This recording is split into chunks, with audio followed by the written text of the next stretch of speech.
But again, I want to thank everybody coming. This is a great turnout. We got good online turnout. And many of you may know we started this online probably about like 5 years. It was like right at the beginning of COVID. I think so that's gone, or mostly. But the online really was great because we got such a larger audience. A lot of people either can't come here or just don't have the time. And also, I didn't introduce myself. I'm Kevin McElearney. I've been on Highland Lake all my life. We summered here. The family camp is 5 generations. Anybody get more than 5 generations? 6 generations. You're the winner on that one. But we love the lake. We want to protect it, and that is one of the main reasons why I joined HLA, is really to just keep that mission going. I live in Falmouth over on Pride Farm. I see a lot of my neighbors here. I think we have a really good presentation for you today. The first thing I want to bring up is, how many people got the email newsletter? Okay. That picture of me was not supposed to be in that newsletter. But you were so cute. So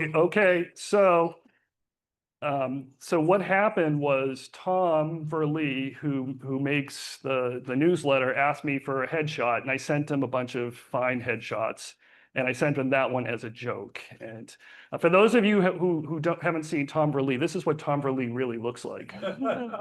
Oh, it's not coming up. Oh, too bad. Hold on, I'm going to redo this. Share. There you go. That's Tom Verlee. Yes. So we got a really packed agenda tonight. Our first speaker is Jennifer Frank, and Jennifer is great at understanding all the different things around family trusts and how to properly protect your property through generations. Like I said, 5 generations, 6 generations.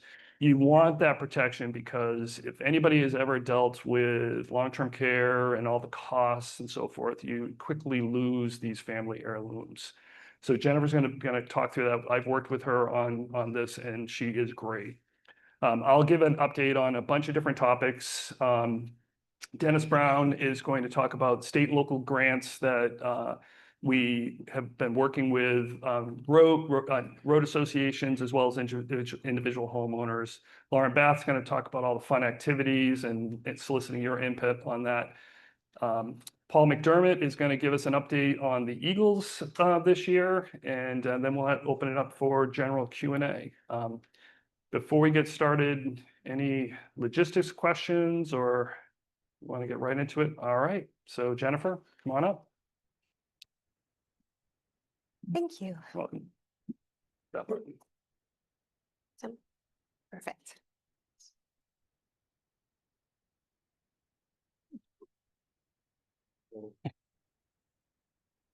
All right, can everyone hear me okay? No? So my mic's not on? No, that mic's on. Oh. You want this mic This as mic. well. Oh, okay, gotcha. You need both mics. Okay. Now can everyone hear me okay? Yeah. Well, thank you, Kevin, for inviting me today. I'm really excited to be here to learn about more about this fabulous lake. I got a sneak preview at all the slides, and the rest of your meeting is much more interesting, I think, than my presentation. So I can't wait to see all the happenings on the lake. But that's why I'm here. I'm here because all of you have something very special. And so before we get into my topic, I am Jennifer Frank. I work in Falmouth, Maine right now.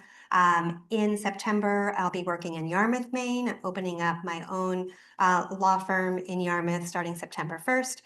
My business cards are out front. I also have a handout for you to be thinking about if you're looking into a multi-generational trust or something that can protect your property. I have some thoughts for you, and all of that is on the table if you're interested on your way out.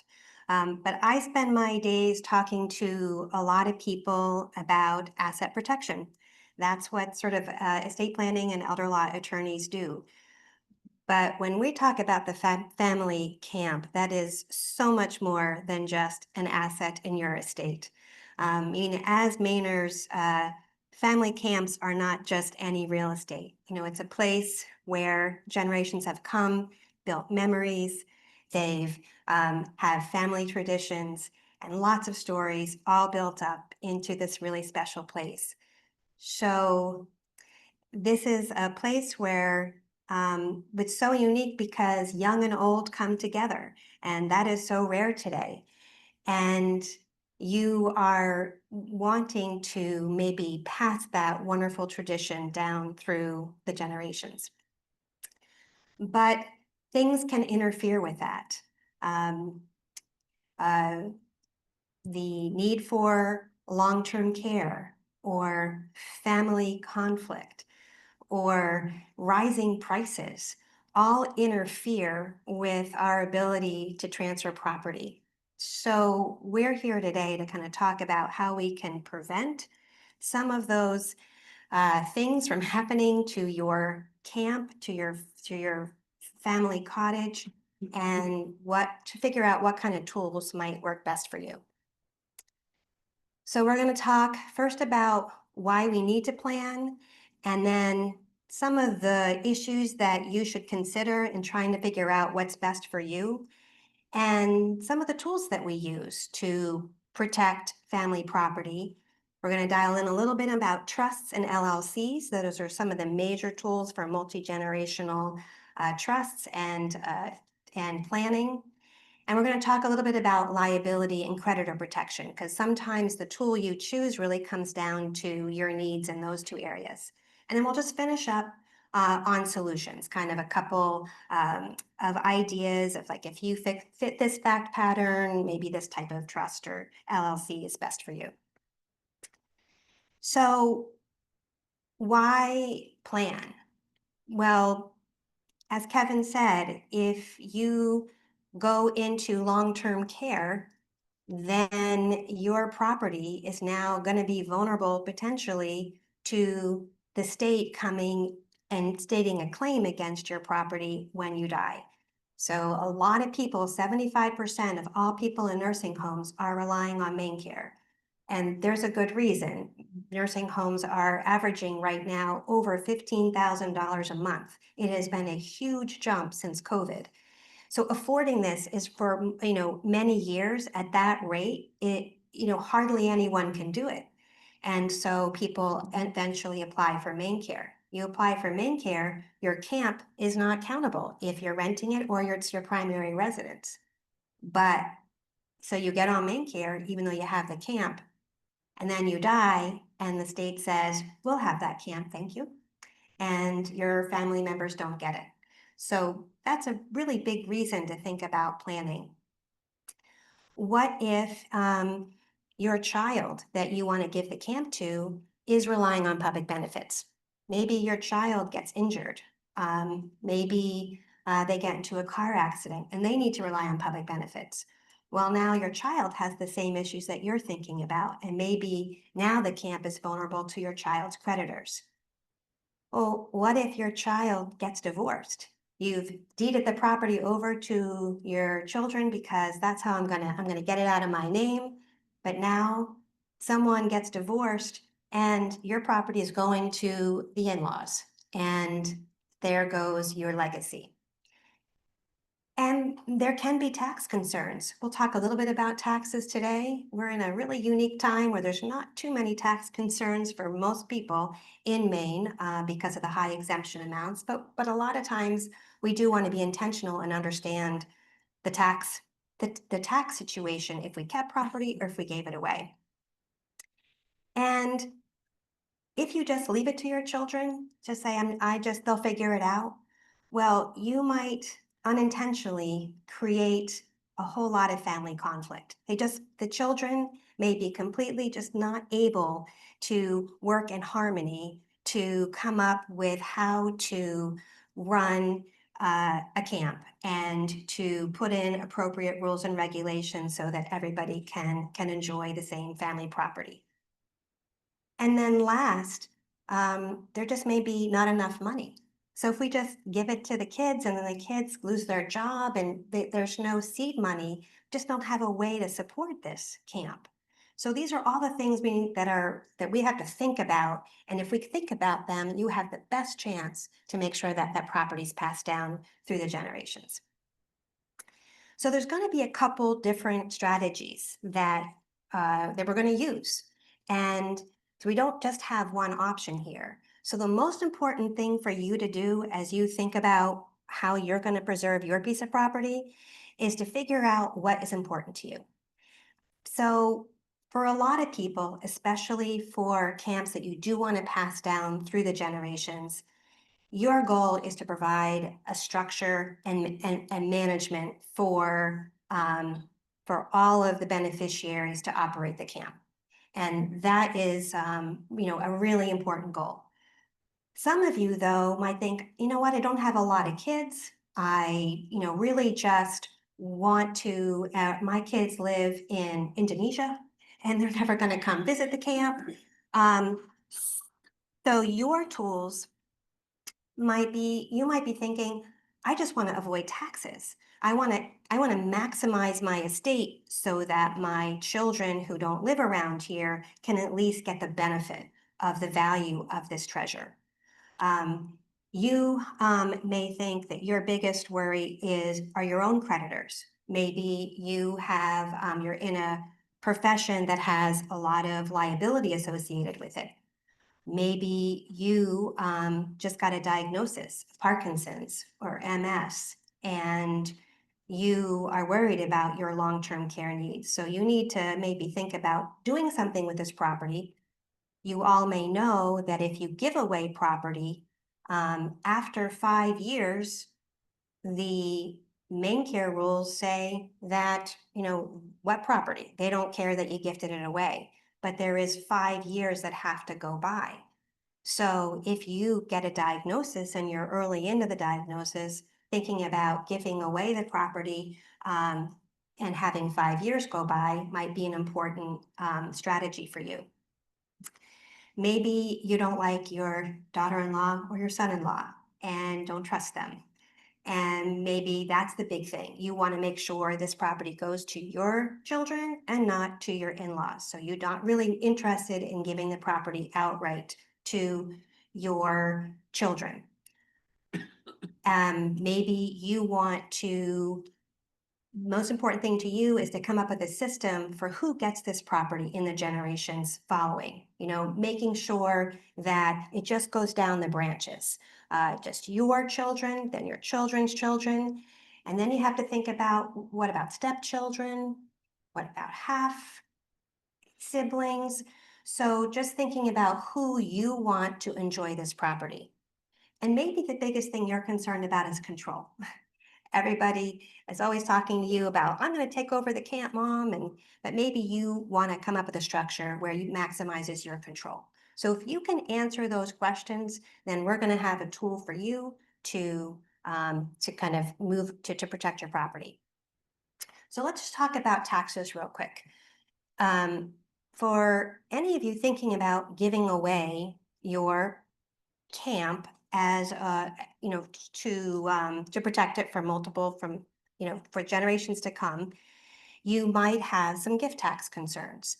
But the gift tax exemption amounts are super high right now.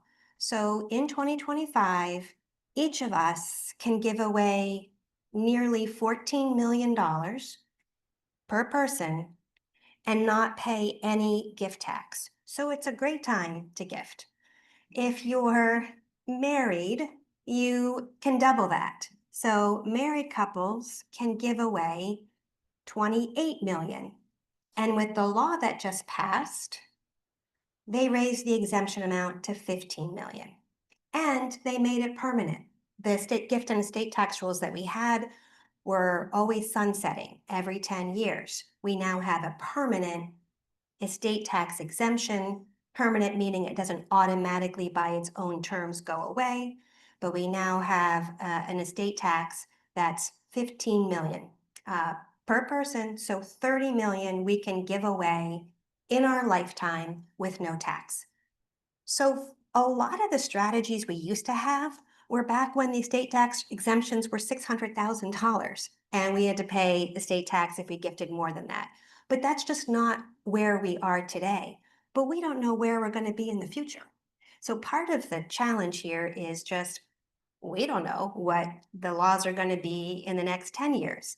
But now is a good time to gift because you generally the rules are the laws that govern your gift today are the laws that are in place. If tomorrow the gift tax exemption goes down to 1 million, doesn't matter, you gifted at a time when it was 13.99 million.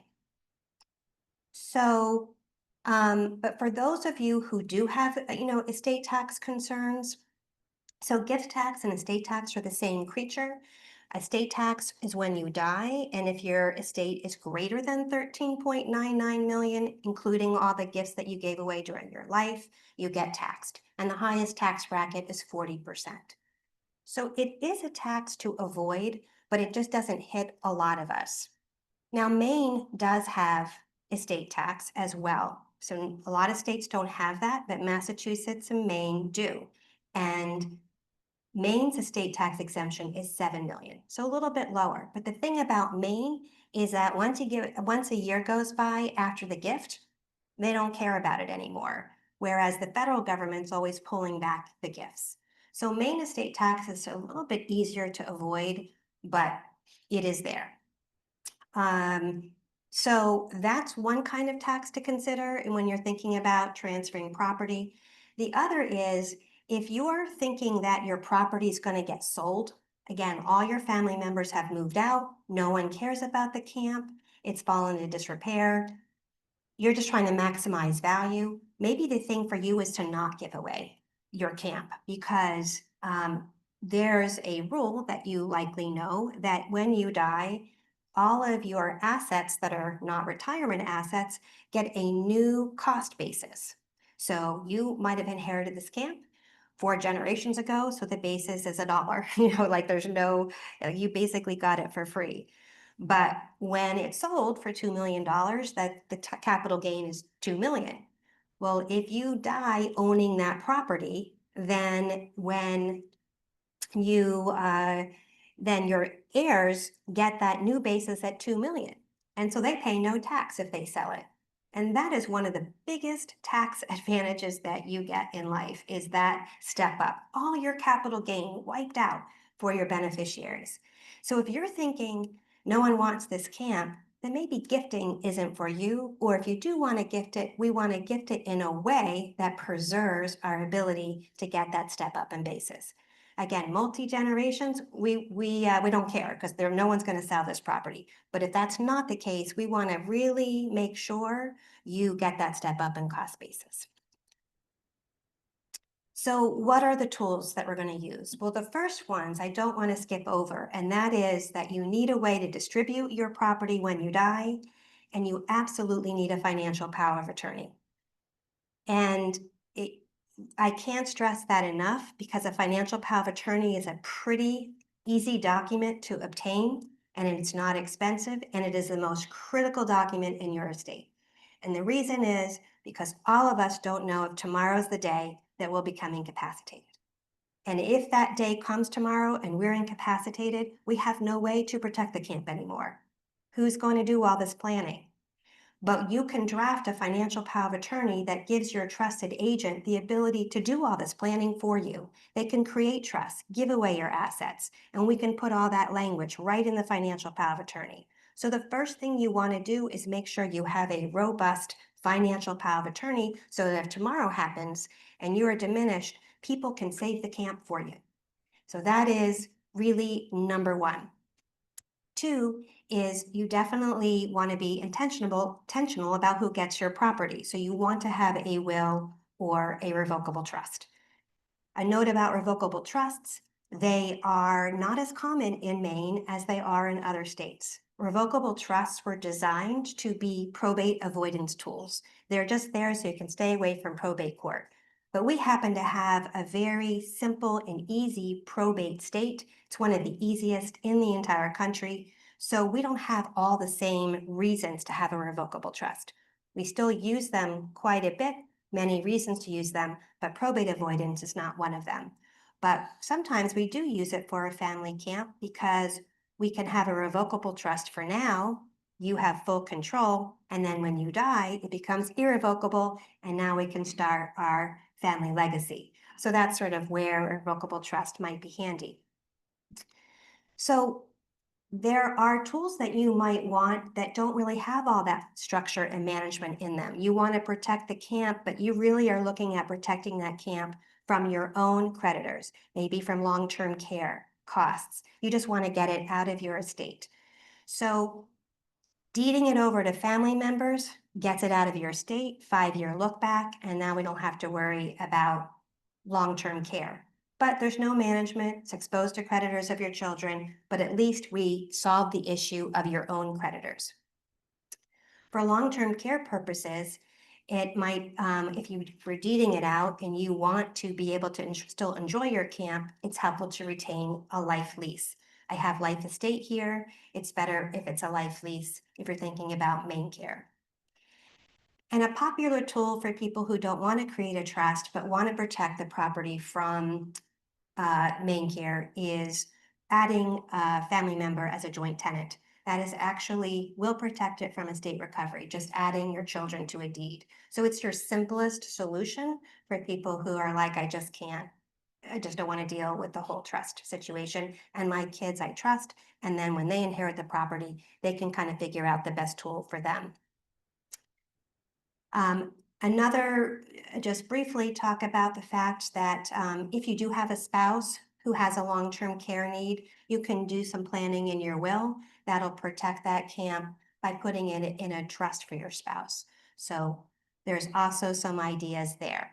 But we're going to move on to some tools that offer a little more protection, getting into that idea of trying to preserve your camp for generations to come.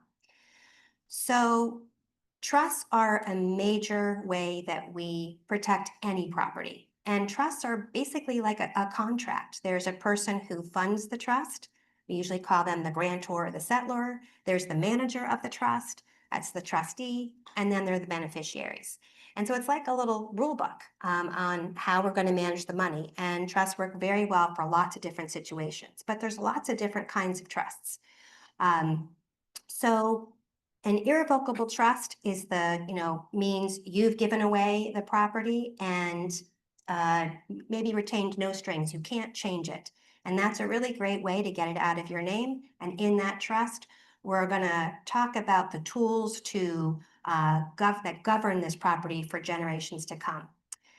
You can also decide that you want a little bit more power, make an irrevocable trust, but give yourself but don't give it away for tax purposes. So you can get that step up in cost basis. So that in those kinds of trusts, we give you a lot more power. So the IRS treats it like your asset, but it's actually given away for creditor purposes. There's a trust I'm not going to spend time on today, the Qualified Personal Residence Trust. That's when estate tax exemptions are low and we don't have a lot of ability to gift assets without tax. You can reduce the value of the gift by using that kind of trust. That's just not a trust that we need today with exemption amounts so high. And then, like I mentioned before, revocable trusts become irrevocable after death. So think about trust as either like short-term or long-term. So short-term, that's like you're worried about your own creditors. We can do an asset protection trust, get it out of your name, and your kids can deal with all of the preservation, the rules and regulations for the next generation, sort of kick the can. We can also do tax sheltering trust and to minimize any taxes. Again, estate taxes, not a big factor here, but we in the past have done a lot of trusts to minimize, get things out of your name so that your estate taxes are lower. And then we can just do general creditor protection just to get it out of your name to avoid other creditors. So all of those are really good because you can feel like my kids are much better off than I am, you could say. They are doing so well. I need to just get this to them and then they can take over. So those short-term trusts are a great solution for you. The long-term trusts are better for large families and for those that have a lot of people, and we need a system for all these people to be able to use and occupy the property through the generations. So how a long-term trust works, like a real estate trust, is that it's like a business. The trust starts out with shares, and every branch of your family gets a certain amount of shares. So let's say you have 3 kids, so you have 300 shares, and each branch gets 100 shares. And now you can, and now in the rules and regulations, you talk about what each branch can do with their shares. So generation 1, like the kids, they have 100 shares. They can take their 100 shares and give it to generation 2, but maybe they can't give it over to the other children, or maybe they can. And you come up with the rules for each, for the whole structure. Maybe for voting purposes, you want each branch of your family to have 1 vote, so that one family who's got 10 kids and the other family's got 1 kid, and then you have the family with 10 kids making all the decisions because they got all the beneficiaries. But you can design a trust so that it's weighted, that every branch gets 1 vote. So those are the things that we're thinking about. What are the beneficiaries? How are their votes going to be weighted, and what can they vote on? And and the trustees typically take all the management. They're going to pay the bills. They're going to keep they're going to maybe talk about assessments, figure out how we're going to fund the trust. And the other thing you're going to do in your trust is figure out, well, what happens if some people don't pay their assessments and they don't do their part. And you're gonna talk as a family about how that would work, because you need a system, right? You need a set of rules so that the property can continue. So all of that is basically a long-term trust.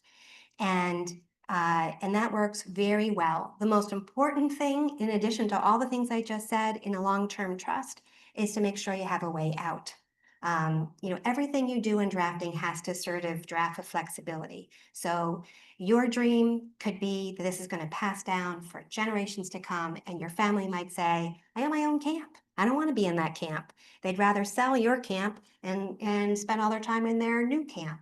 So it's really good to talk to your family and see what everybody's vision is on your camp, and if we should spend the time to put in that structure.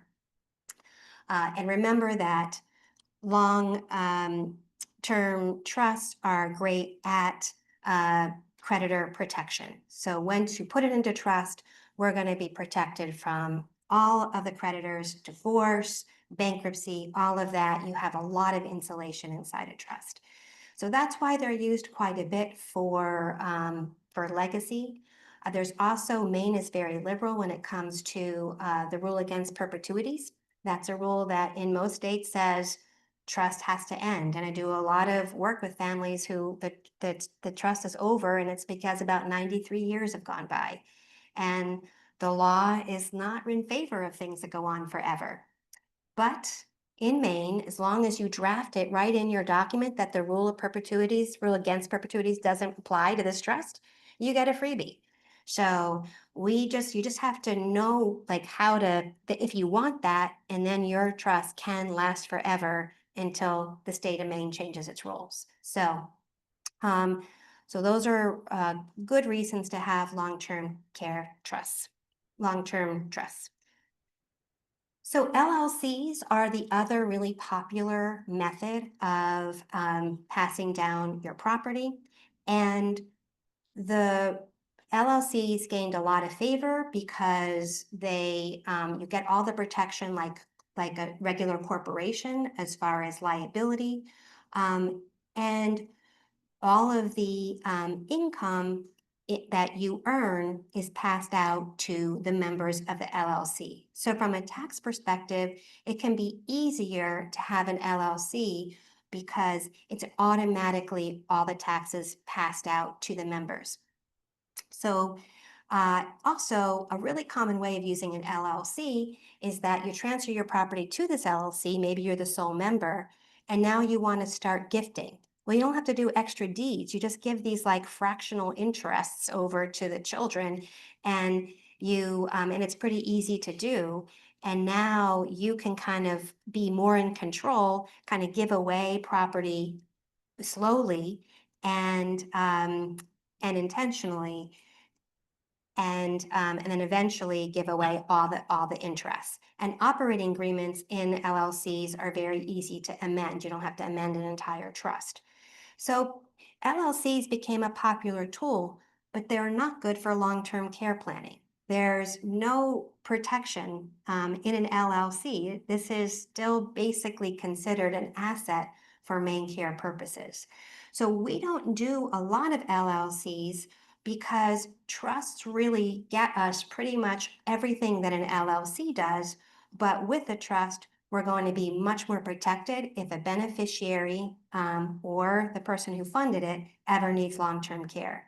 And it's not just long-term care. You know, you may have a disabled child who's on public benefits, or your children may have a disabled child. And if everybody has a membership interest, that's going to kick them off of any public benefits. So that's why LLCs aren't as popular in our office, but they are very popular in general, especially if you don't have those concerns about public benefits. So I kind of talked a little about this slide about the disadvantages. The other disadvantage of an LLC is that you do have annual filing requirements, and so that doesn't happen with a trust. So let's talk a little bit about liability and creditor protection. So with the trust and the LLCs, you are wanting to make sure that you're addressing these concerns, creditor protection and liability protection. So for a trust, we have great rules in our Uniform Trust Code that says if I fund a trust for anyone and I put in a special provision in this trust, no creditor can attach to it. So it's very, very good creditor protection. It's not necessarily great creditor protection for me if I already have debt. So you can't, if you are getting sued or you have a lot of debt and you transfer property, you are going to have a civil suit against you for fraudulent conveyance. So you can't just put property in a trust when you have debt, but you can protect it for your beneficiaries. If you, though, put it into trust and you don't have any debt, then you should be fine. And you will have that protection. And so from a liability protection, and public benefits, again, the trust is going to protect, will not be accountable asset for any of the beneficiaries' public benefits. And the reason is because the beneficiaries just don't have enough control in the trust. And so all the public benefit, whether it's SSI or Maine Care, they're not going to count it. So liability. So people sometimes worry about trusts, about what the trustee's liability is to the beneficiary. And that's a good point, but it's also something that you can draft in a trust. So when we have like a family trust, we are reducing the liability of your trustees, especially if they're your kids. If you have a professional trustee, which most people don't use for a family trust, then we're not going to reduce the liability. But you can say that my trustee is only liable if they act in bad faith. And that's pretty much the same standard that a member of an LLC has. If you act in bad faith, you're going to be in trouble no matter what you do. So you can limit the liability in a trust, but if you don't, it is true that the trustee does have a broad fiduciary duty to the beneficiaries. And as far as negligence, if a trustee is negligent, they are liable, and so that is a place where an LLC can offer a little bit greater protection. So we often say that if your property is really solely just a rental property and that's what it's not necessarily being used for the family, you might be better off in an LLC because of that liability protection for negligence. So I think we kind of talked about all of these slides. I just wasn't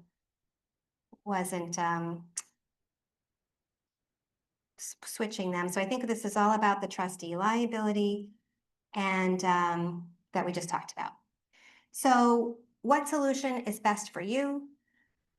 I think, as I said, for starters, if you have a financial power of attorney that has some powers for trust creation and the ability to distribute, and you have a will or revocable trust to distribute property upon your death, that's a very good start. So that is mandatory for everyone.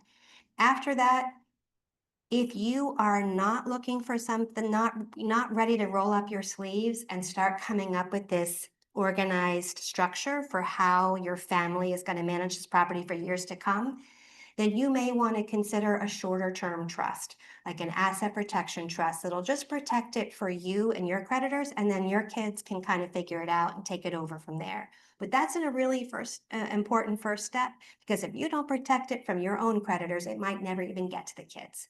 So if you're, this topic can be overwhelming because of all the ideas of, like, who gets what and what each branch of the family, gets and who's going to vote on what. But a short-term trust can be a good solution for you. If you do want to preserve your property for generations to come, you really should consider either the real estate trust or an LLC. That is the best way. And consider seeding it.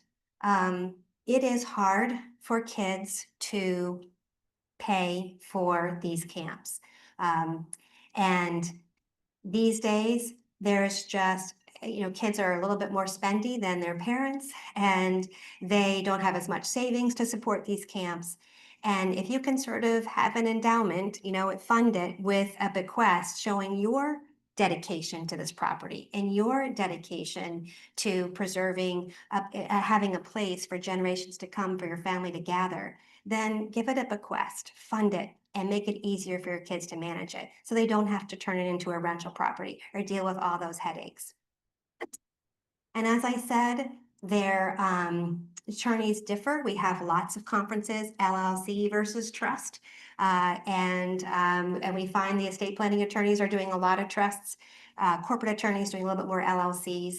But like I said, the more it's a business, the more it's a rental property, you're probably looking at an LLC. And the more that it is a family legacy property, I think the more you're looking at a trust. So last, I just want to say the most important thing is just to think about it. You're here, you're thinking about it. That's the most important. But also remember to talk to your family. I have definitely drafted trusts where we've done a multi-generational family trust, and the kids were like, we don't want this. Why'd you do this?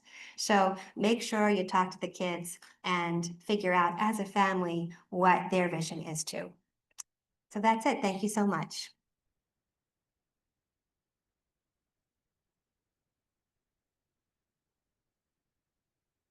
So questions? Any questions on? Everybody's got this all worked out, right? Yeah, I mean, I found, let me put this back on. I found probably the hardest part is putting one of these on. All right. I found like some of the hardest part is all the rules and regs and getting those all right, because there's a lot of, do we want to spend money to put the new roof on? No, I want to let it go a little bit longer and so forth is always one of the big challenges. And somebody else I know who does trusts for people, or he's a trustee. Yeah, so there's someone else I know who's done this in New Hampshire, and he's a trustee for multiple trusts. So sometimes the trustees are family members, sometimes trustees are friends, and he says, I'll be your trustee, but at the first family conflict, it triggers an automatic sale. Oh, wow. Yeah, That's so an incentive to get along. That's the only way he will be a trustee on something, which I think is kind of an interesting way to look at it. So, we have a question. Doris. So properties in Maine, but the owners live in New York Which state laws govern that? Repeat the question. Yeah, so the question is if the property's in Maine and the beneficiaries are in different states, anywhere else, what law governs? And the answer is the law that governs is the law that the trust says governs.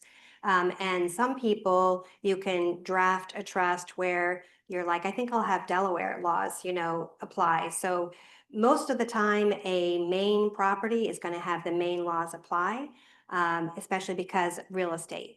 And the way that the state laws work is that the state has a higher interest in real estate. So they're going to really push to make sure that Maine law applies to any real estate in Maine. So in general, it'll be Maine, but you can sort of try and get around it. Paul? Yeah, question, you mentioned adding a child to a deed. Yep. What does that do to the cost basis on passing the parent? That's a great question. So the question is, when you add a child to the deed, what does that do to the cost basis? And that's interesting because you would think maybe that your basis would be that everybody would, that your child, if you died, maybe your half would get a step up in basis and the child would continue to have the original basis.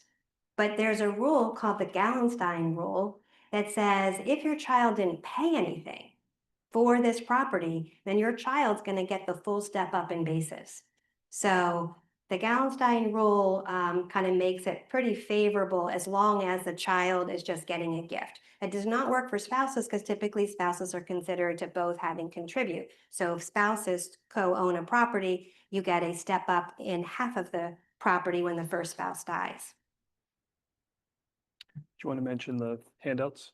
Oh, and so I do have a handout on the back table that sort of talks about some of the questions and considerations that you need to consider for a multi-generational trust. Some of the things that Kevin said, like thinking about how you are going to have a system of management, who's going to vote on what are the trustees' rights, how do we vote on trustees, how do we get out of the trust? So all the things to think about, and it can kind of just help you conceptualize what you want for your piece of property. I mean, I always say that we can't really draft against human nature. Like we are all gonna, families are gonna argue and families are gonna disagree. That's sort of the nature of us, and that's okay. But that's why we need a system. Like that's what governance is. And so what this is a system of governance so it can help us get through the conflicts. So everybody goes into it knowing what they're going into. Yeah. Yeah. You want to take your mic off so you don't Yes, walk away? that sounds good. Well, thank you very much, Jennifer. I really appreciate it. Thank you. All righty. So you want to talk about loons for a little bit? So as probably people have seen around the lake, there's upwards of 6 loons have been spotted around the lake, and they show up almost right after ice out. Even in some of when some of the coves ice in. It's usually the mating pair comes in first, but there's a lot of other loons that we've seen out there. BRI said that Highland Lake is pretty small, typically can only support 1 breeding pair, but they think that we might be able to get 2 breeding pairs under the right conditions. And the map in the bottom shows you roughly where we know the bottom on the bottom side, that's where they typically nest. They also think there's another spot up in the north end of the lake that they might be able to nest. So Tim, and I think was it Chad who went out with Tim? Yeah. To put these nests in, it's a real fun process. And they put it in some really hairy areas that I had to help Tim get out, in which I lost a boot in there. But these nests are supposed to help protect the loons from predators. They don't use them. So we put them out over the last, I don't know, 5 years. They've never used them. They always make a nest like right next to them, but they never actually make a nest in them. And unfortunately, this year, the breeding pair that we have in the south did have eggs. Someone did spot eggs, but a predator got to lost the eggs. The loon is fine, but we don't have any loon. Unfortunately, don't have any loon chicks this year. So maybe next year.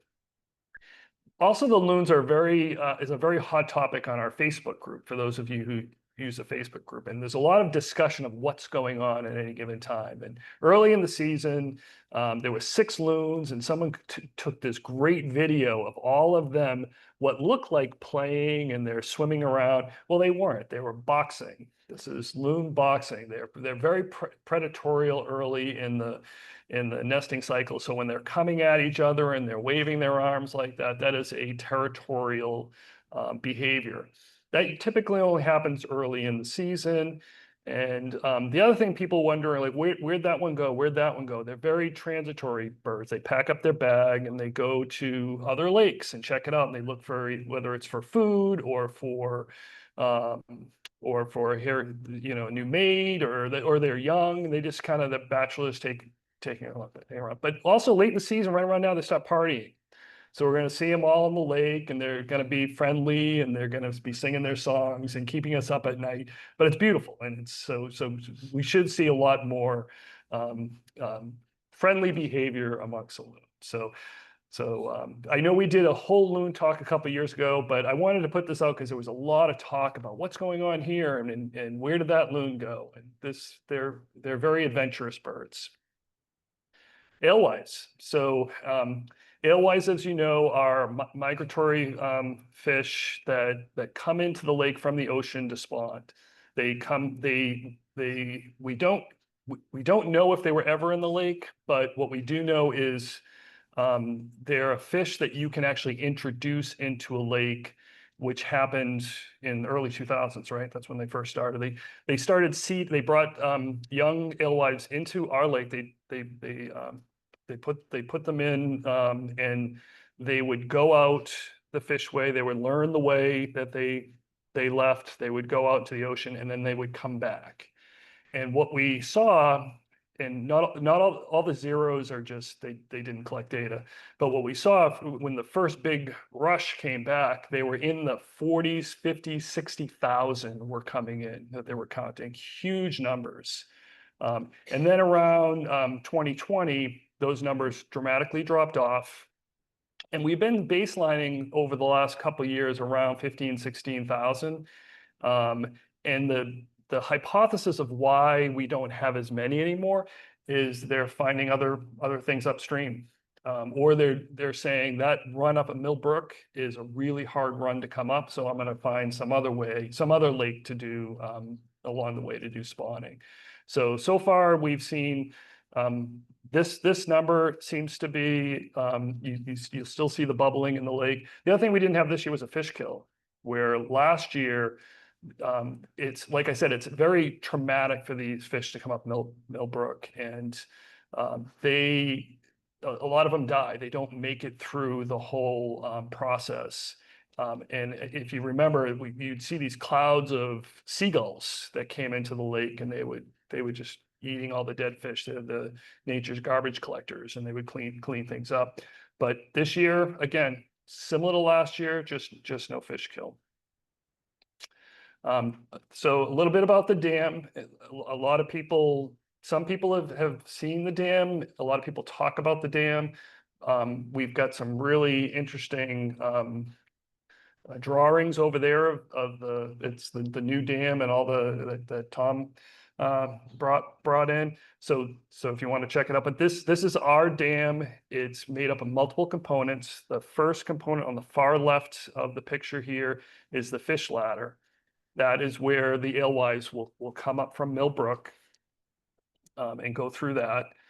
Then there's the spillway. So if you hear the term spillway, the spillway is 104 feet wide. When we get heavy rains, water will go over the spillway. So as the lake rises, water will go over the spillway, and it will come down to the level of the spillway, and then it will stop going over. So what we'll see after major rains is the lake rises. People kind of get frightened about their dock panels coming off their docks, but it's really within just a couple of days, that amount of water can get down to the spillway, and then we try to retain as much as we can from there.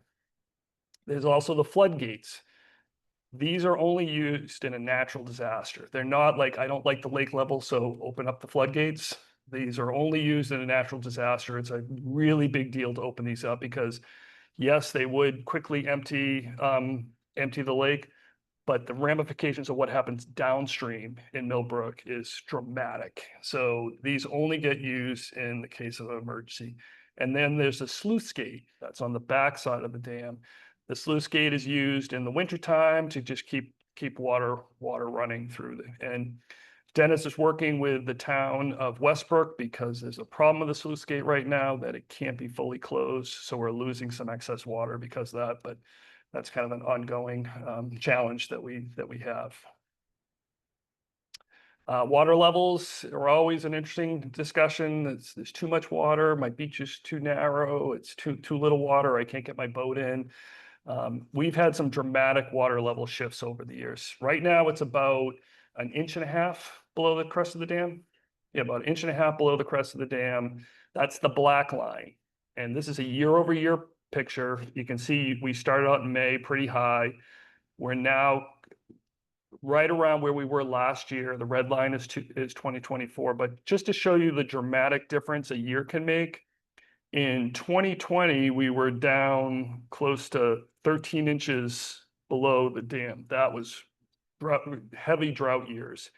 But then the year following it, we had it over it was like 17 inches over the top of the dam.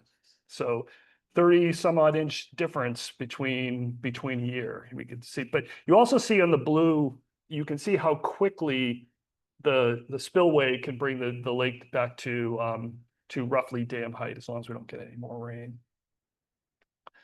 Water quality is always an interesting topic that we have.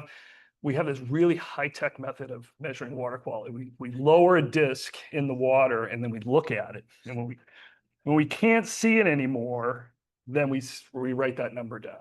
So that's how this is done in pretty much every lake, but we do this sampling about every 2 weeks. Keith is the manager of keeping us doing all of that. We also take water samples every 2 meters. Are we still doing every 2 or every 1? Every 2, I think. 2. Yeah, every 2 meters we do typically phosphorus testing and occasionally chlorophyll. It's kind of an interesting process where you drop this bottle down, and when you get to the depth, you drop a little weight down and it closes, so you get the water sample in that particular point in the lake. Water quality has been really good. I mean, over the years, and you can see the lower this number, the better. Think of that Secchi disc. That's the deepest I can see. And as you can see, over the last couple decades, early in the 90s, it was going definitely in the wrong direction. Water quality was getting worse and worse and worse. Leveled out, then it started to get better, and we've had a recovery, so to speak, of the water quality of Highland Lake. And a lot of that has to do with a lot of the work that Dennis and John and others have done on town ordinances and getting them consistent between Falmouth and Wyndham to make sure that they're doing things when construction happens and so forth that protects the lake. A lot of watershed effort, the watershed management plan. People who are putting lakefront buffers in it. You don't want water going right from your lawn right into the lake. You don't want erosion happening on your roads. All those efforts are really beneficial to the health of the lake. I threw in metathion on here. Did you remember last year towards the end of the summer, there was that greeny blobby around the shoreline, looked like kind of cotton candy under the water. You pick it up and it looked like slime in your hand. That's called metathion. A lot of lakes in Maine had that last year. They're not exactly sure why. Could be temperature things. There's belief that shorter ice packs are causing it. But this is something we want to watch and report into Maine lakes so we can track that going forward to see what's going on with that particular type of algae. Back to Keith, the plant survey. So you may have seen this this guy all dressed up in this outfit walking around the sides of the lake. That's Keith, and he is doing his biannual plant survey. And so far, he's not completed. There are no invasive plants like non-native milfoil found so far. So that's very good news. Somebody always picks something out of the water and says, "This looks like milfoil." Keith would know if it was. So he's checking all the shorelines. The plant species on the lake have remained stable. We have over 125 different varieties. A lot of them are rare. You don't see them, but there's about a dozen dominant ones that you will see. I live in a cove, and I have seen increased native plants in the cove. Don't know why, but this year seems to have a lot more growth in the coves of the lake. So if you see that Dennis was saying he can't throw a fishing line in without getting caught on a reed these days. So we're not sure why, but there's a lot. But that's, again, it's all native. And if anybody wants to learn the Latin name of 125 different species of plant, sign up with Keith and go for a ride. The other thing that we've kind of newly done the last year or two is trying to get more involved with road associations, and mostly around education and outreach, shared information, just a way to communicate between it, because we have a lot of the same challenges, whether it's cost of materials, who's the right contractor to do different things. So we last November, a representative from almost every one of these road associations came together, and we all just started talking about this thing. And wouldn't you know it, we all have the same challenges: cost of materials, major expenses, just getting people to pay for it is always a big challenge. We just did a paving project that was, every one of my neighbors right now is cringing because we had a huge assessment for that paving project. Those are the challenges that we have, is just paying for all of this. So we're working with all the road association leadership and really trying to help each other out. And I talked about this already. So we're going to continue discussion meetings. We have a road walk coming up with some of the road commissioners and someone from Cumberland County Soil and Water to give advice and so forth. So this if you're in a road association right now, talk to your road commissioner. Hopefully this is really helping out. So the Cove. There might be someone here from the Cove. There might be somebody online on the Cove. I don't have any detailed insider information on the Cove, but I get a lot of questions on the Cove. What we know, this is all public information, it's planned for 62 units, over 55 development, as we know, on the south end of the lake. I've seen 20 of them are currently listed for sale. And I've seen one of them was sold, and I think 4 or 5 were pending sale of that first 20. Haven't seen any shoreline changes or work. And like I said before, with all the code work that goes on with Falmouth and Wyndham, they have to comply to all that. So if they want to do work on the shore, docks, or whatever, they have to call Falmouth, because Falmouth owns the shoreline. If they want to do any earth removal or construction, they're working with Wyndham on that. And in general, the sentiment is the work they've been doing and the code, and due to the codes, the impacts of the lake is minimal to better than it was before. Is that kind of fair? Yeah. I think that's where I'm going to stop. I'm going to stop there because I went through a lot of information in a relatively short period of time, and I want to see if there's any questions so far. Will there be a discussion regarding funding for Lake Association for runoff trucks? We live at the bottom of Rockaway Road. Yep. I've already spent a grant a year ago to Soil and Water Conservation District that was denied. I was matching funds So, and secondary to all the rains we had about a year ago, our little drainage ditch that was fentanyl silt going into the lake just got to the point where we couldn't manage it. So, We need to do some work on that, and there's only the only people really in our association who are going to be willing to gotcha. fund it are the people who have access to Lake 16. So the question is, it deals with grant funding, and our next part of our presentation is talking about grant funding. So I'm just gonna segue right into that.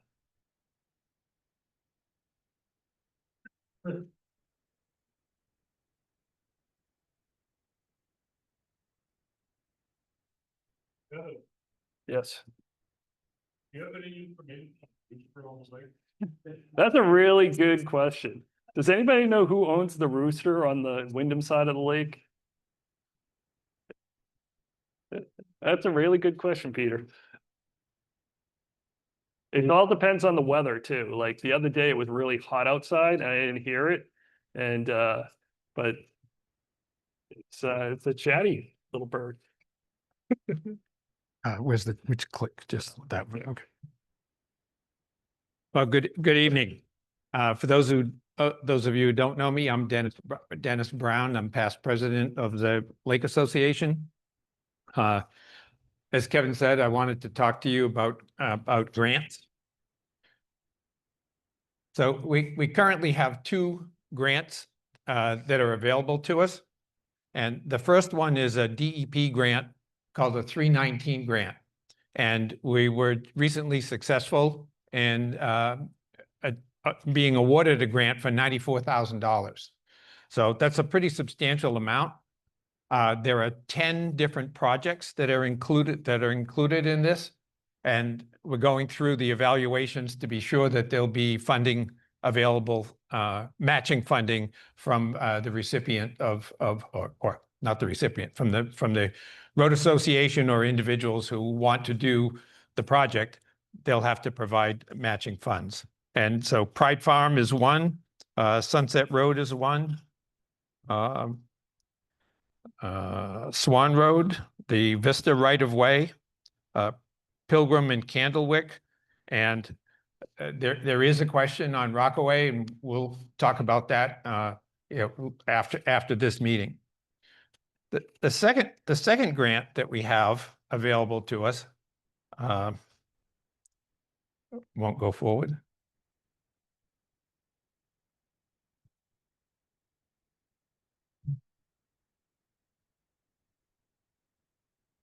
You must have. Oh, I got that on it. The second grant that we have, and this is for Wyndham Road Associations only. There's a Wyndham Watershed Protection Grant. This is funded through all of the Wyndham boat registrations. They take all of the funds that they get from that and they put it into a pot, and there's generally just under $40,000 in that pot. And there's a number of people who apply for that. Highland Lake has been very successful in it. There are 5 right now. There are 5 members on the Natural Resource Advisory Committee in Wyndham that reviews all the applications and makes recommendations to the town council. We don't decide who gets it, but they generally follow our recommendations because they know we've done a lot of work. I chair that committee, and there's 2 other members from Highland Lake that are on the committee. So we have 3 of the 5 members on the committee. And last year, we had 4 projects on the lake, and this year there was only 1 request, and we were successful in getting that as well. And that's on Beach and Orchard Road. So one of the things we've been thinking about on the board is whether or not the Highland Lake Association should provide some money for grant for special projects, and it can be a number of different kinds of projects. It could be hiring a vacuum truck to go clean up, take care of culverts that are plugged, which is a real challenge to clear out. It could be using those same vac trucks to be able to clean out settling basins. for a whole lot less effort than what it takes to clean them out now. Or it could be another individual project that is really crucial to the lake, but for whatever reason, it can't be funded.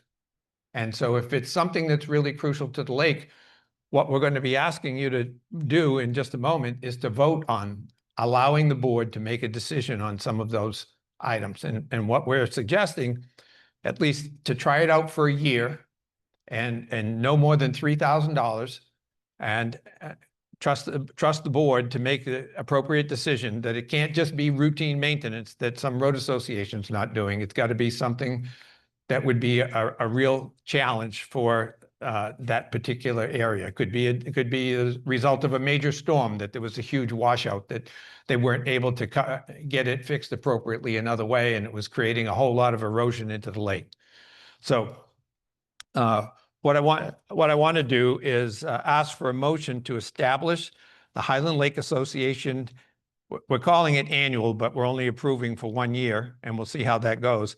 The annual grant program. The Highland Lake Association proposes to create a 1-year trial for a matching grant program not to exceed $3,000 to advance our mission to protecting and preserving Highland Lake. The grant will be funded through existing member contributions and awarded based on approval by the HLA Board of Directors. Would somebody like to make a motion? I'll make a motion. And a second? Second? Any? Well, yeah, now discussion. Yeah, now discussion. So are there questions on it that you have, or any other clarification if I haven't done a good job explaining it? Yes, sir. Back now. We have.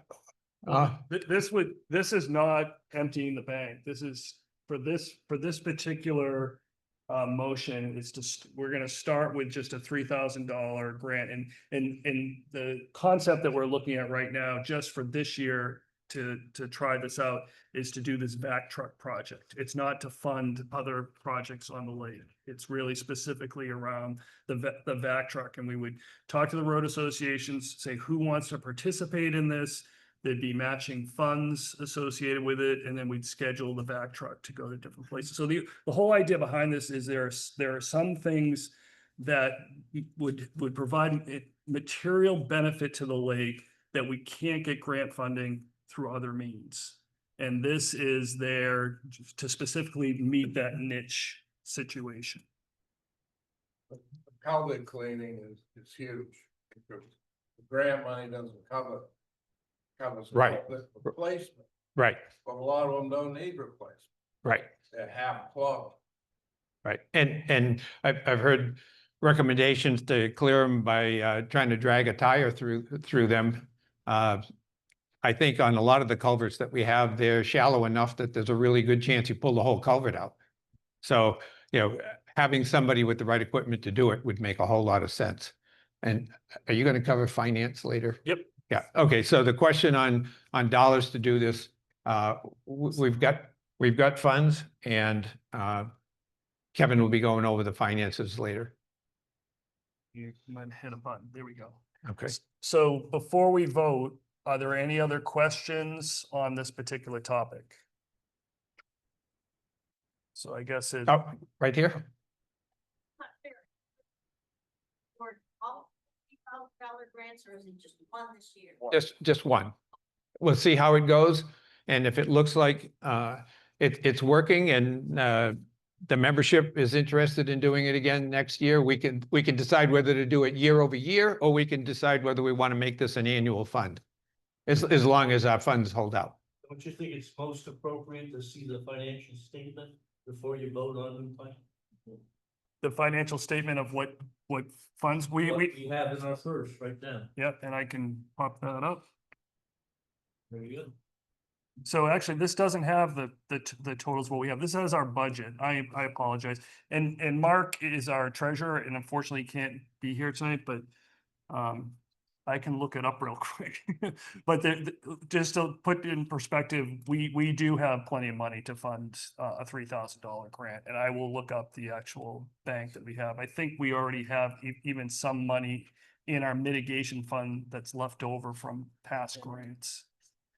Yeah, I'm sorry. I'm gonna, while Dennis while Dennis goes through the rest and I get to the finance, we'll hold the vote till we get to the finance slide, and then we'll do with that. And if we have any additional discussion, but I will look up what the balance is for the mitigation fund as well as the expense account.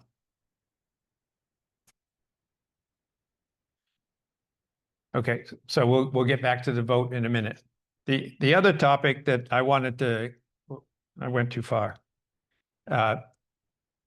We talked about the grant program from Wyndham. Now it's Falmouth's turn.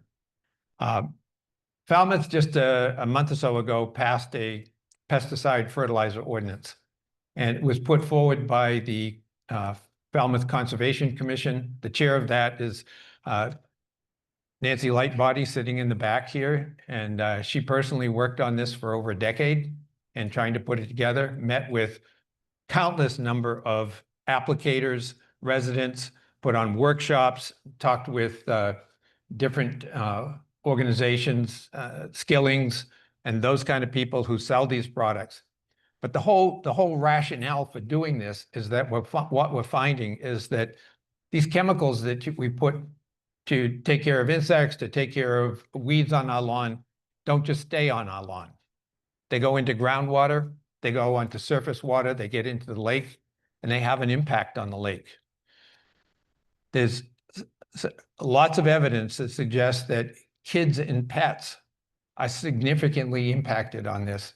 One, they play on the grass. They play, they're out there. Adults don't tend to do that as much as we used to, except I guess on a golf course. But so there was clear rationale for doing this. And from a Highland Lake standpoint, the health of the lake is dependent on this. The fertilizer that goes onto lawns, if not done very carefully, can go into the lake.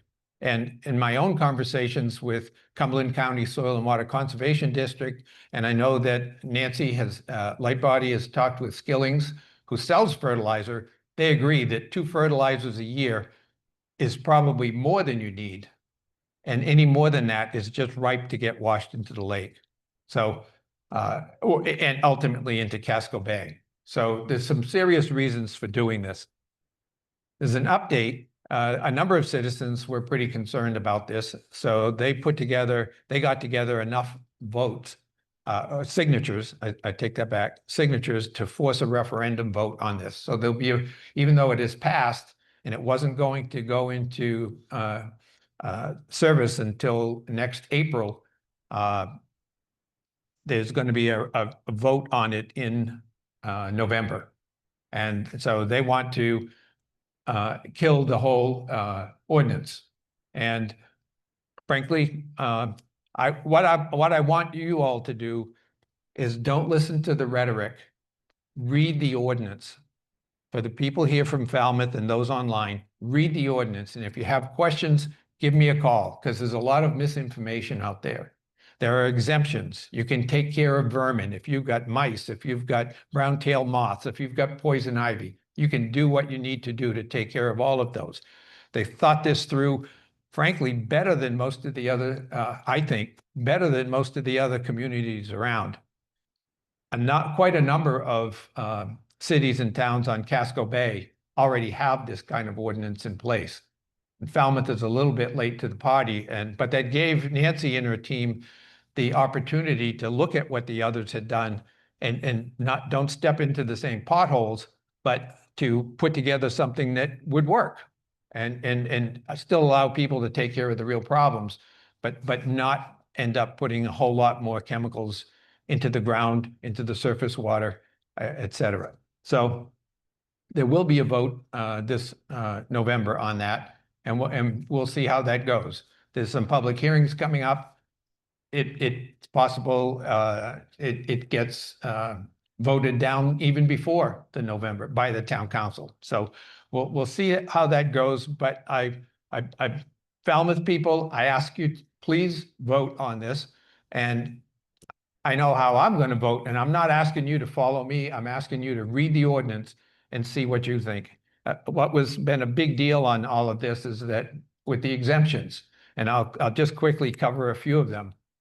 A lot of people were outspoken because golf courses are exempt. Well, they are exempt from the specific wording in the ordinance, but they're going to have to follow the best management practices in the Maine Golf Course Superintendent's workbook. It's about 140 pages long. It's very specific. They will need to test the water leaving their site for every chemical that they put out on the ground or on their total property. That is pretty significant. So they're going to have to manage that very closely so that stuff doesn't leave their property. They've not had to do that before. So that's brand new. There were concerns that the utility rights of way weren't included. The town has no authority over the utility rights of way. That's a state function. So they couldn't do that. Playing fields, athletic fields are also exempt. The town is not exempt, but the playing fields are, and there are requirements from the Maine Principals Association that dictates how you have, what the condition of the turf that you have for kids to play on, because bad turf can lead to more injuries. So me personally, I wonder if the injuries are more of a risk than the chemicals that they're getting exposed to playing on those grounds, but that's me personally. So I think I'll just close. Falmouth people, please vote, but don't listen to newspaper articles or anything else. Read the ordinance. And again, if you have any questions, reach out to me because I've worked with Nancy over the last year on this. So thank you. Oh, question, yes. Dennis, are you gonna, on the Natural Resources Committee for Wyndham, are you recommending that Wyndham's gonna model Falmouth's ordinance to try to bring it over? They're very close right now, and we just found that, oh yeah, repeat the question. I think what I heard you say, are we making sure that Wyndham and Falmouth have comparable ordinance? Yeah. I will tell you that from what I have seen, Highland Lake is the very best protected lake through ordinance in the state of Maine. We have protections on both Wyndham and Falmouth that cover the entire watershed, not just the shoreland zone. So only because I'm helping Gray, the town of Gray, put in some of their ordinance, did I go back and take another look, and there's actually a loophole in the Falmouth one that we're already working with the town to try to get them to match Wyndham's. Okay. Any other questions? Okay, thank you.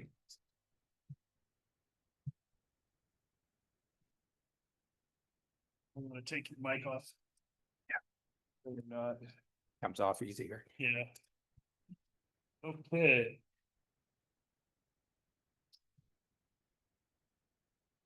So back to the finances. So this is the annual budget. This is not what's in the bank, but this is what our budget's in. And basically, we have a budget of $10,000 for 2025. We've spent so far $4,600. The majority of our expenses are throughout the year. We're just half the year now.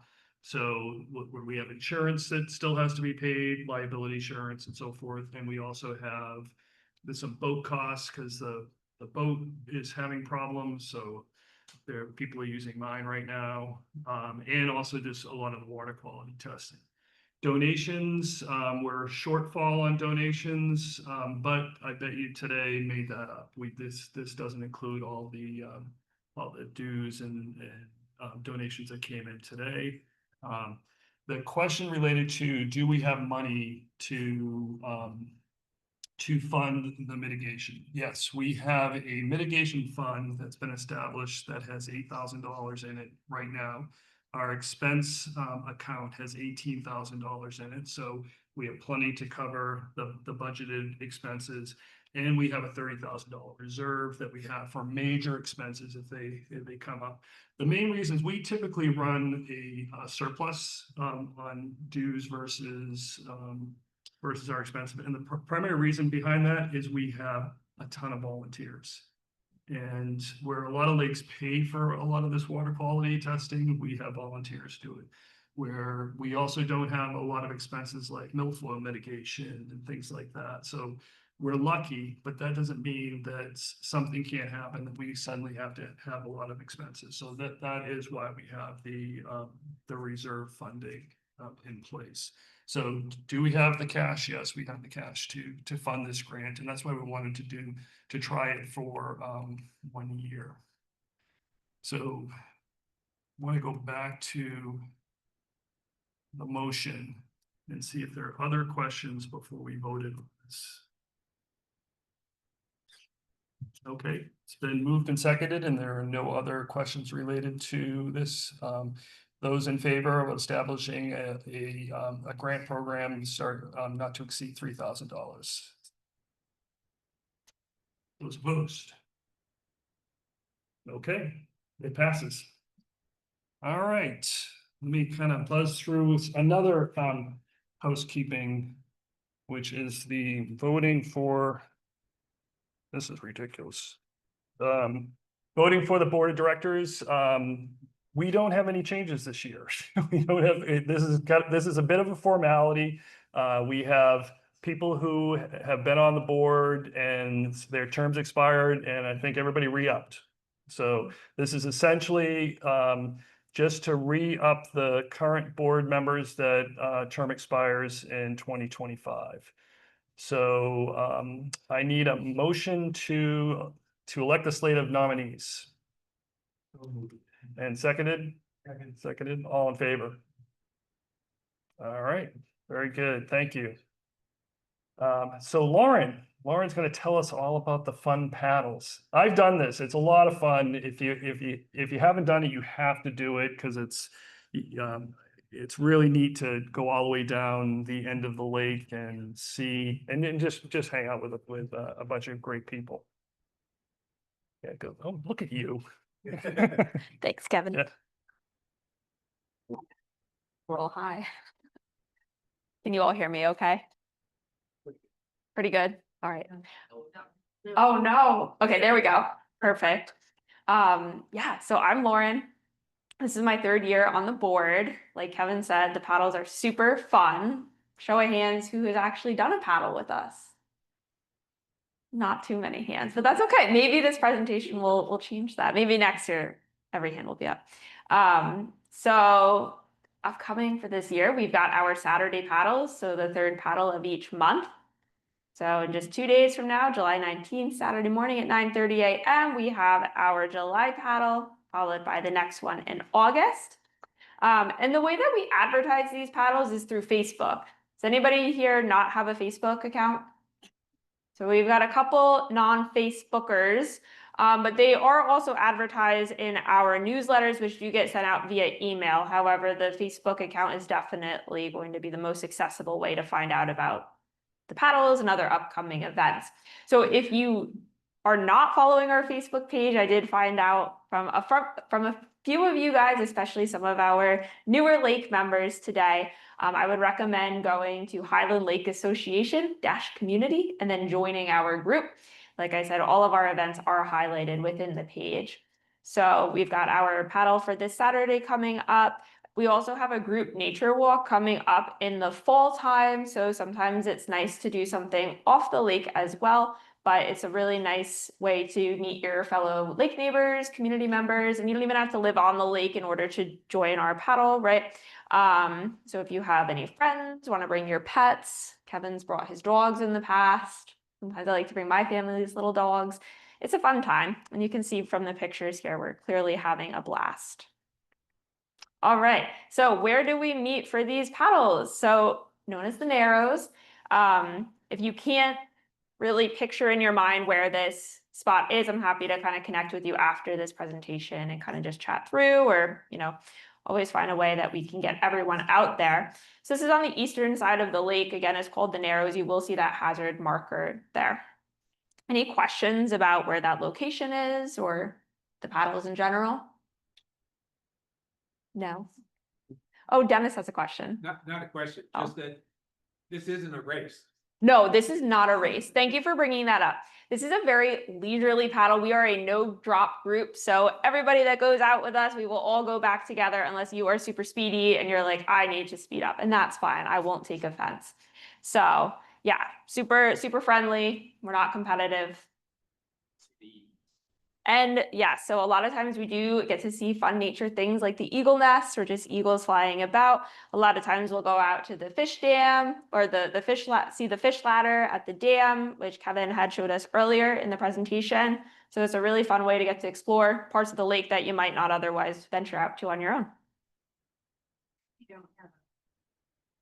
If you don't have a kayak, I think a lot of us have extras. So if that is something that you are like, hey, I really want to join, but I don't have a paddle. I know I have a couple extra kayaks. I even have like a tandem. So if anybody wants to be my partner, happy to partner up.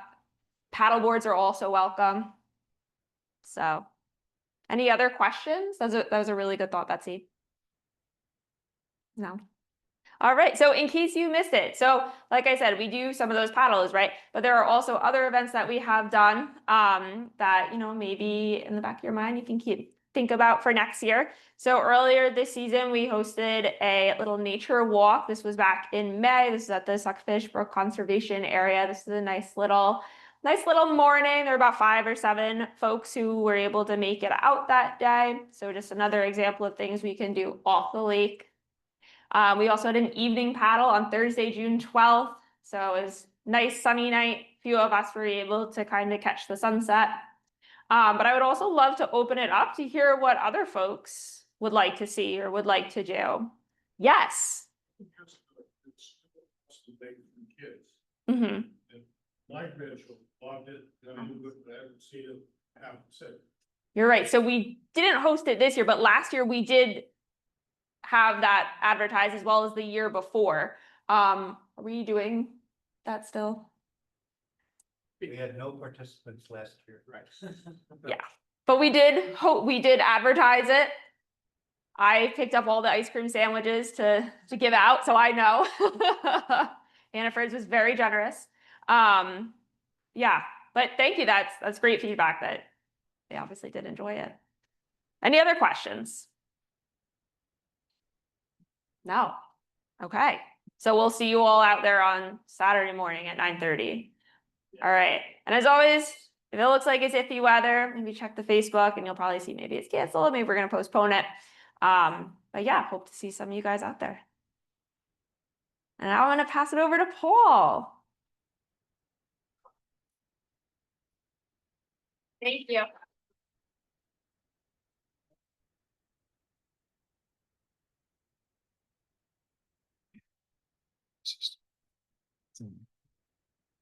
This is for the online folks. Okay, great. All right. Well, thanks to everyone for sticking around to my presentation. I have a short presentation tonight. As you can see, it's an update on eaglets. But I'll be honest with you, this past year, since last July 18th, 2024, has been boring.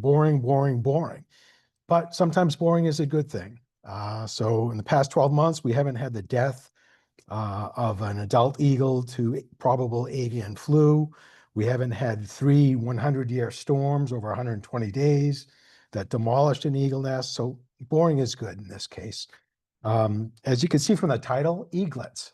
So that's plural with an S. So 2 eaglets were hatched on or about April 3rd this year. Here we have, his name is Chris DeSorbo. He's from Biodiversity Research Institute, and he was tasked with retrieving the eaglets one at a time from the nest. You can see him on the left-hand side. It's not very clear, but that's Chris just going, he's about 36 inches above the edge of the nest. What do you see? These 2 guys, or eaglets. Note the beaks. So it looks like hamburger. It's not hamburger on the beaks. They had recently been fed, but there was a fish carcass on the nest as well.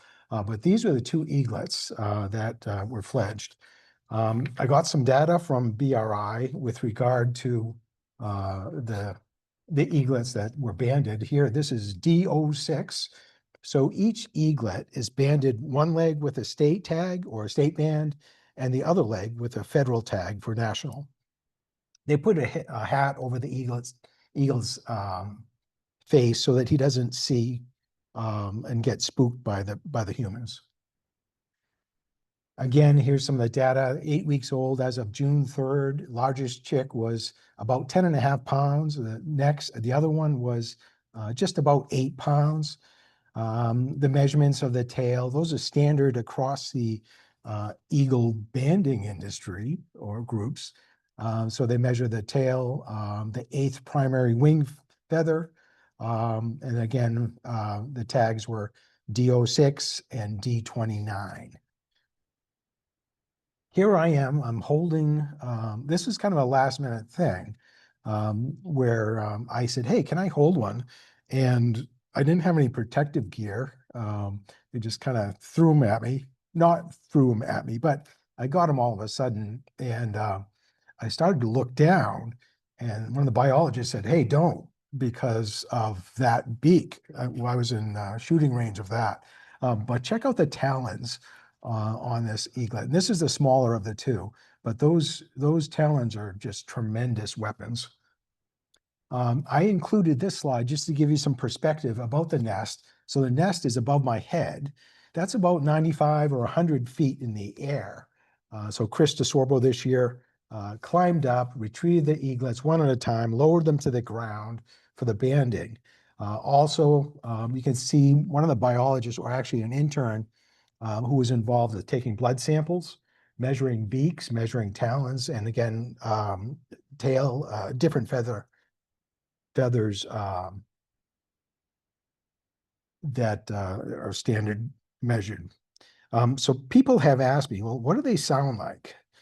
So two days ago, I was able to record.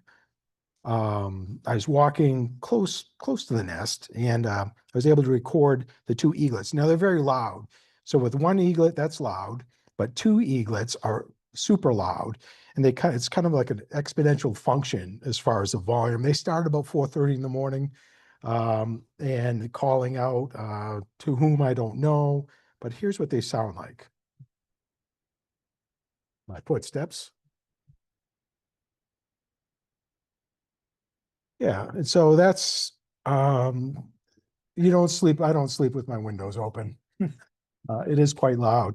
And people ask, well, what does a nest look like? And it got me thinking, what about an eagle cam? Now, don't grab for your wallets just yet. I'm not going to ask for donations, but we are thinking about perhaps approaching some corporate sponsors to fund an eagle cam. So it's a lot of work. If we're going to do it, the time to do it is in the fourth quarter. So October onwards. The parents are gone. They kind of leave the fledglings on their own.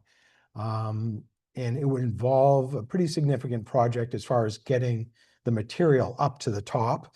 I researched what they're doing at Big Bear in California. They have 500 pounds of rechargeable batteries on a platform at their nest. They have 2 cameras. I've done a survey looking at the equipment involved. It ranges in price from $8,000 to $90,000. The cameras they use at Big Bear, I got the names and I did a Google search by the brand. Couldn't find it any place. Well, it turns out they only sell to Hollywood movie companies that rent them. So those cameras are out. But we are considering approaching a corporate sponsor when we have an actual plan in hand to have an Eagle cam. It'd be 2 cameras. They'd be probably separated by about 40 inches, so upper and lower. There'd be a microphone. There wouldn't be any sound. Everything will be muffled, so it won't disturb the eagles. There'll be an infrared camera for night vision, but we think it'd be a good thing to do. We don't want to disturb any eagles, of course. So we have to work on that. Are there any questions? Well, reach out anytime if you have any questions. Don't harass the eagles. And keep your face away.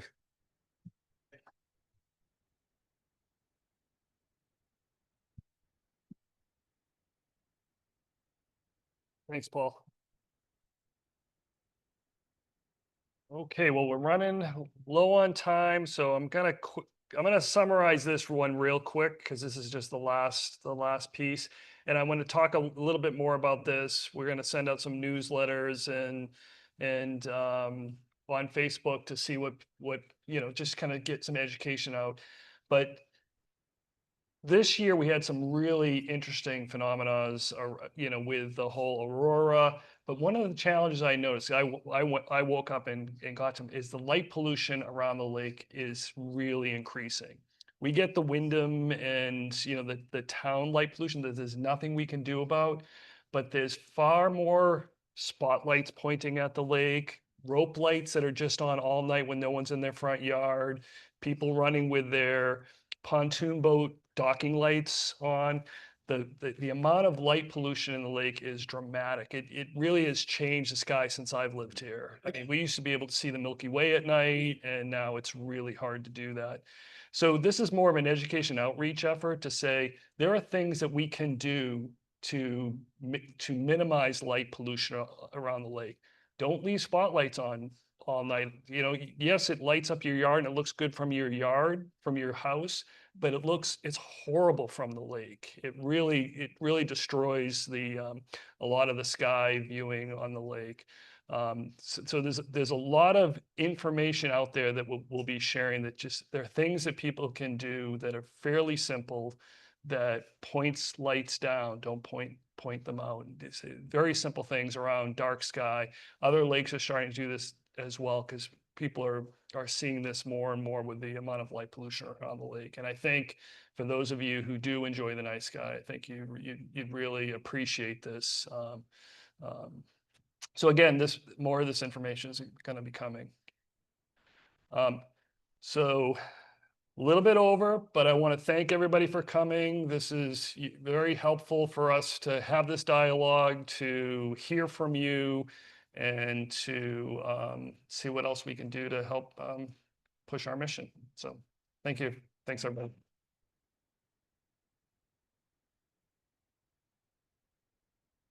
I should have asked, is there any other closing questions? But you can catch us. There's some handouts out there. Like I said, there's some stuff over there. Keith's got some really interesting plant pressings that you can see on your right on the way out, and feel free to grab a water for the ride home. Thanks.